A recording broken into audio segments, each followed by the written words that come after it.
All right, it's 91X. We are backstage here at Wrex the Halls 2017. It's Hilary, and I've been joined by Jeremiah of the Lumineers. Welcome. Hello, hello. This is Jeremiah from the Lumineers. Thanks for having me. Thank you for being here. Did you guys just fly in today to San Diego? Or? No, we took the bus. We were in San Francisco, Oakland last night. Oh, did you? Who else played in Oakland? Vance Joy played there. Yeah, Vance Joy. Yeah. Who else? That's it's been hard. Manchester Orchestra. I got to see them. Vance Joy's awesome. Nice. They've been awesome shows. We've been doing a radio run in general. Yeah. Just all the shows have been awesome.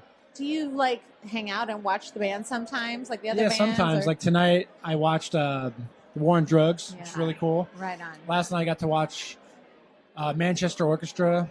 I kind of met them in the hallway and said I'm a huge fan. We talked for like 30 minutes. So that new album is so good. It's really good. Yeah. I really love it. So it's cool. Right you see bands that you don't normally get to cross paths with at the normal festivals and stuff. So that's cool. That's super cool. Yeah. The Lumineers, you guys started out on the East Coast, but then moved to Denver. I actually lived in Denver for a couple years. So where at? I started near Wash Park. That's where me and the singer's first house was, in Wash Park. Really? Yeah, we moved there about 7-8 years ago from Jersey. Uh-huh. And we lived in Wash Park. And you're kidding. Yeah, it was like 11th and South Washington Street. I don't even remember my address because this is the mid-'90s, but I used to run to, around Wash Park all the time and loved it. Sure, it's a great spot. I mean, it's a great city, yeah. For sure. So you don't live in Wash Park anymore? Or? No, we moved. Okay.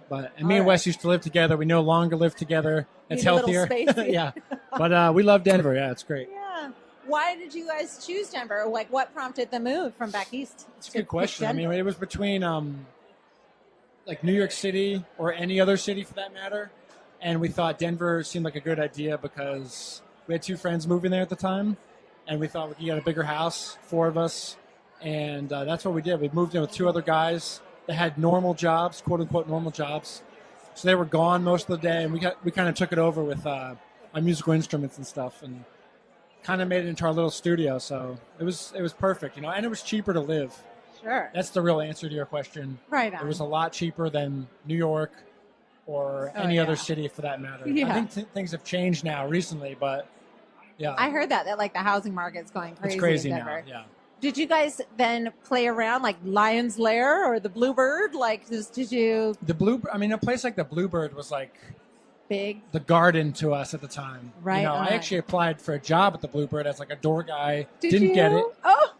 We're actually playing there on Wednesday in Denver, so that's kind of cool. You are playing there? Yeah, we are playing the Bluebird. Is it an announced show? It is announced, yeah. So for people listening from San Diego, the Bluebird Theatre in Denver is small. I think that's going to be a huge treat for our fans. Oh, yeah. But honestly, a place like the Bluebird, I think it's like a 600 cap room. Right. That was like really coveted, and it was really cool. We actually got to play there a long time ago, but there was house shows or there was this great open mic that we'd play and stuff like that. So right on. Yeah.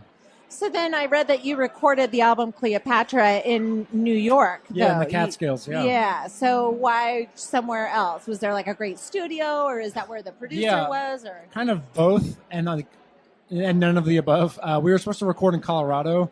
The last minute, I was in Italy with my wife where she's from, and we were hanging out thinking we're about to record, and something kind of fell through with the deal. So the producer, Simon Fleece, he knew this guy in the Catskills in New York, and last minute he got this deal for us at the Clubhouse. It's the name of the studio, and it was kind of meant to be.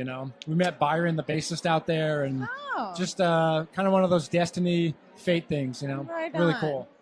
I understand that there's Cleopatra and Ophelia and Angela. Are they all real people? I know Cleopatra was inspired by that was by Wes's wife's friend's experience with a female taxi driver in the Republic of Georgia. Right. That's not her name, but Cleopatra is a beautiful name. It's an archetype, very strong woman, very classic, timeless name. So that has a specific person in mind. I think the other ones, I've heard Wes talk about it often. He writes all the lyrics. Sometimes it's just musical. Ophelia has this really beautiful quality about it. I think for me, as a fan of the band and being in the band, it gives the characters this 3-dimensional, you feel like you could hug them, or it's not just you, she, hit, or he, or it. It's kind of this specific thing that I think it just kind of works. I know he gets that question a lot, but I think it kind of works with our music, given these specific names. It's interesting that you say that because it does lend an intimacy to the lyrics, but your music itself, the actual music, is pretty intimate as well. So I think it all kind of stems. It feels when me and Wes, we write all the music together, and he writes all the lyrics. And when we do write, these songs feel like they are very intimate. They're very close. Mm-hmm. They make us feel high, so that's like the formula. You know, it's if it makes us feel high, we hope that translates to our fans and people in general. And we've been very lucky that the music we make just it seems like other people are resonating with it. It might be connecting a little connecting. Bit. So that's a little bit. Whether any artist wants to admit that or not, that is kind of your dream. I mean, not to necessarily just connect with people, but that's, I mean, I think a lot of people would lie and say, no, we want to be indie. And I mean, come on, you want to connect with people. Yeah. You don't want to sell out. You don't want to be gimmicky, but you do want to connect with people. But first and foremost, I think you want to connect with yourself, and that's what we try to do. So that you feel like when you're playing the songs, they have integrity, or because you got to play the songs a lot, right? You know, a lot. So you got to make sure you're damn well connected to what you're doing, because if you want to do this professionally, you have to do the same thing or something similar night after night. Yeah. And that's not a cross to bear. That's just a reality, and you have to either accept that or find a different job, I think. Mm-hmm. No, you're absolutely right.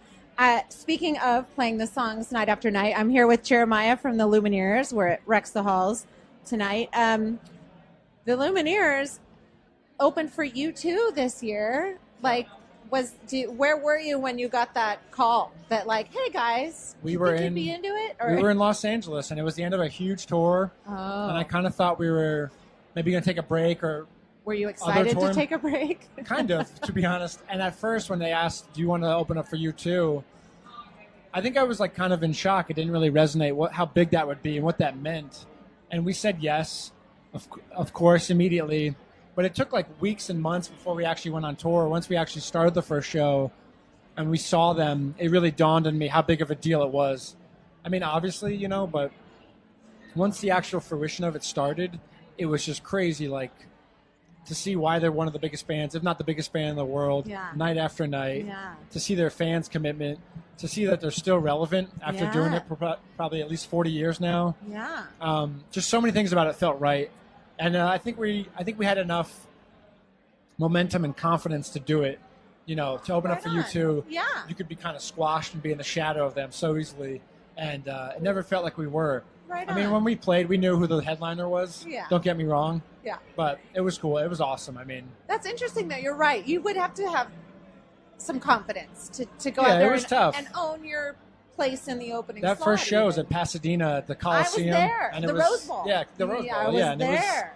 It was very. I was very nervous. You know, you guys don't really get nervous anymore, and I was like, fuck. I don't know if I can swear, but. You know, it was kind of one of those moments where you're like, okay, this is happening. This is a big deal. And I hope we didn't bite off more than we can chew. And it felt great, though, by the end. So right on. You never know. That's got to be nice, though, to still have something that gives you a little bit of nerves. Yeah, I think we should all try to do things that scare us. I mean, you know. So now, after this, do you get a break, Jeremiah? We do. We have a few more shows, and then we go back. And I think we'll take some time off for the holidays, enjoy some time with our families. And then me and Wes, before the small tour, we started writing again, so that was great. Cool. Reconnecting in that way, not doing the performance aspect, but kind of reactivating the writing aspect, which is two totally different, sources of energy and creativity. So that was fun. I'm really looking forward to writing again. And I love performing, but writing is really the best part, I think. Where do you guys write? Do you write at home, or? We actually have a house in Denver that we rent, and it's kind of made it into a studio. And I've actually, when I drive there almost every day with Wes, and I still drive past it. It's like in the middle. It's so hidden in plain sight, you know. Nobody would ever know. The neighbors don't know who we are, what we're doing. Nice. It's really weird, but it's great. It's perfect for us. So. Well, we're really looking forward to hearing the set tonight and seeing you guys here at Wrex the Halls, but also to hearing some new stuff from the Lumineers. We have a lot of new stuff, so it's good. I mean, new relative to the second album. Right on. Not new. Yeah. Well, thank you so much, Jeremiah. Thank you. Have fun tonight, and enjoy your much needed break. Well deserved break. Thanks a lot for having us. It really is awesome. So. Right on. We are happy to have you here. Live from Wrex the Halls, it is 91X. Cool.